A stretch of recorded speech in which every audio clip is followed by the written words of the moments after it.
நமக்கு உள்ளேயும் நமக்கு வெளியேயும் ஒரு ஆள் இருந்துக்கிட்டு இருக்கார். அவர் என்ன, அவருடைய தொடர்பு, அவருடைய உறவு நின்று போச்சுன்னா என்ன ஆகுங்க? அறம் பாவம். வெளியில் வர காற்று பாவம், உள்ளே போகிற காற்று அறம். அறம் செய்ய சொல்லுங்க, அறம் செய்ய ஆறுவது மூச்சு காற்றை கவனிக்க ஆரம்பித்தா கோபம் தானாமே போயிடும்.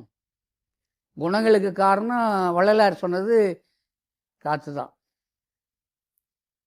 மனமாகிய காற்று தான் ராஜச குணம், தாமச குணம், சாத்வீக குணம்.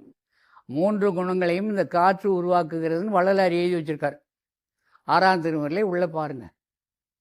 ஆக காற்று ஒரே நிலையில் போகும், அது சத்துவ குணத்தை மேலோங்க செய்யும். அப்போ புருவமத்திய சிந்தனையோடு நீ இருக்கும்போது இந்த காற்று அங்கே போய் என்ன பண்ணும்? ஏற்கனவே முன்னாடி வந்தவங்க கீழே இருந்து மேலே போனாங்க. வள்ளலார் கீழே இருந்து மேலே போகிறது ரொம்ப நேரம் ஆகும், ரொம்ப காலம் ஆகும். ரொம்ப பேர் இந்த கீழே உணர்வை நிறுத்தி நிறுத்தி அங்கேயே ரொம்ப பேர் இருந்துட்டாங்க. அதுதான் காமத்திலிருந்து கடவுளுக்குன்னு அந்த மகான் எழுதினார். யார்? ஓஷோ. காமத்திலிருந்து கடவுளுக்குன்னு நூல் எழுதினார். ஏன்னா நீ அங்கேருந்து தான் மேலே வரணும், அங்கே என்ன நடக்குதுன்னு பாருன்னு அந்த மகான் எழுதிட்டார்.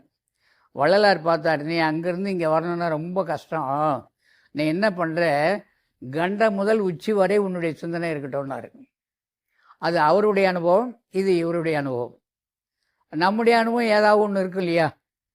நாம் இதை இந்த உடம்புல தான் சொல்லிட்டாங்க, நாம் நம்ம இஷ்டத்துக்கு உடம்புல மனசை நிறுத்தணும். தொப்புள் நிறுத்தினா என்ன வரும் பார்க்கலாம். தொப்புள் கீழே முன்னாடியே நம்ம அவங்கெல்லாம் எழுதிட்டாங்க ஐயா, மனதை நம்முடைய உடல் மீது நிறுத்தணும். உடம்பு மீது நிற்குமா? கண் ஒரு வேலை சொல்லும், காது ஒரு வேலை சொல்லும். இந்த 5 புலன்களுக்கு அப்பாவை போகணும்.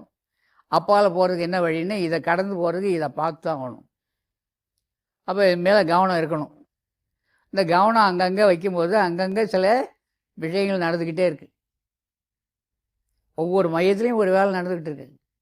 அங்கே போகும்போது அது ஒரு கார் செய்கிற உற்பத்தி நிலையத்துக்கு போனோம்னா டயர் முடுக்கிற இடத்துல போனால் 4 டயரை தான் முடுக்குவான்.